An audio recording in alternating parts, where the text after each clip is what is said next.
So, are you a fan of the Impossible Missions franchise? For if you grew up in the 80s, were gaming in the 80s, then you probably know that name very well.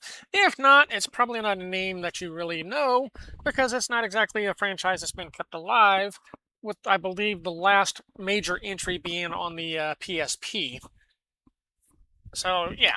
Anyways, with that said, Cytronic Software has just released Impossible Mission 3 on the Commodore 64 on itch.io.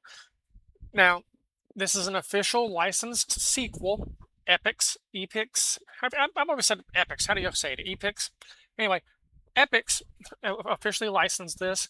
It's, I mean, it looks gorgeous. I mean, for a Commodore 64 game and what the system is, well, platform computer, or you want to call it, is capable of, this looks great. It looks every bit of an official release had this come out back in the early 90s about the time that it should have, which is, I know they say Duke Nukem Forever is like the longest between sequels. Longest in development? Sure. Longest between sequels? Not really. But never mind. Just different. If you're a fan of the Impossible Mission franchise, you know what to expect. If you're not, or have never heard of the Impossible Mission franchise, let me fill you in. You're playing a super spy. I'm not going to say he has a name, you know, like the movie like James Bond is what I'm getting at here. Sorry. But anyways, you're taking on Elvin Atombender, an evil scientist. You're playing as Agent 4125 again, and trying to take out the evil scientist. This is the third time. I'm kind of wondering if Agent 4125 is really a super agent as they claim he is. 3 times and still hasn't taken down the bad guy? Maybe he's got some Batman morals going on there. Anyways, Adam Bender has built yet another super fortress and embedded himself deep within. Your goal is to infiltrate, navigate, go around rooms, avoid obstacles, robot sentries, things like that, obstacles such as, force fields, laser fields. You have to search items in each room by holding, I believe you hold up, at least that's how we did it back in the day.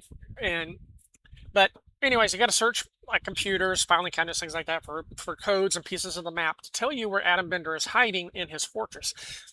Now, it sounds easy until you actually play, because Impossible Mission has an inherent, very, very hardcore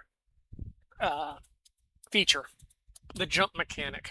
You can't control your jump is your jump. That's it. You can't slow down if you realize you're overshooting the platform.